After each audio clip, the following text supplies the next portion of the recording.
position you are going to push. How to push on delivery day. Okay. So the one we are going to practice is the supine one, in which you are lying on your back, because that's what is majorly practiced.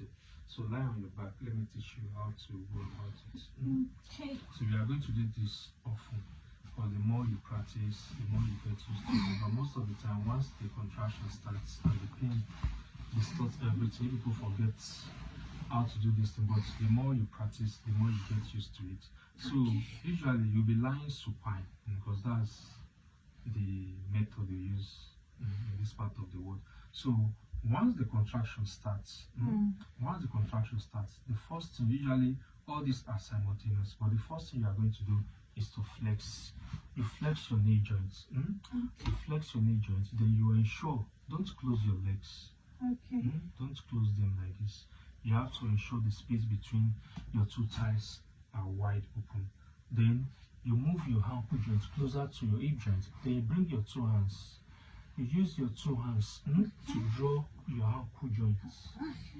Try that. You can see. So this is it. You flex your knee joints. Then you use your hands to draw your ankle joints closer to your hip joint. Then once the contraction starts, what you are going to do is to raise your head as if you are looking for your navel. Try to see if you can see your navel. What are you going to do? So you raise your head. I didn't ask you to push. Raise your head. You raise your head in search of your navel. Once you raise your head in search of your navel, then you now push with each contraction. It is only when contraction comes you push. Because if you are pushing without contraction, it's not really going to help. But with the force of contraction and you're pushing, then it makes the baby to come out easily. And also take notes, don't shout, because once you are shouting, those pressure you are supposed to use to push out the baby, you tend to waste them.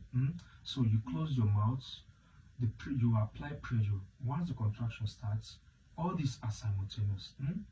So you hold your ankle joint, move them closer to your hip joint. Once contraction starts, you raise your head in search of your navel, then you push out the baby while your mouth is closed.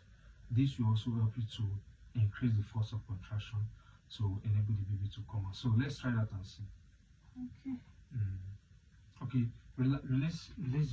Yeah. Now, 1, 2, go. Contraction starts. Okay.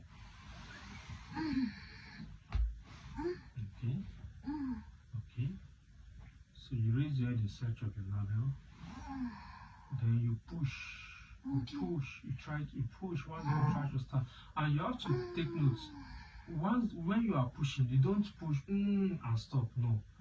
Once you push, you have to push for like probably most of the time maybe 30 seconds, because the contraction, the stronger one, usually around 40 seconds. So once the contraction is there, you ensure that you are still pushing. Then when the contraction winds off, then you relax to gather more energy for the next round of contraction. So anytime the contraction comes, this is when you are going to do this.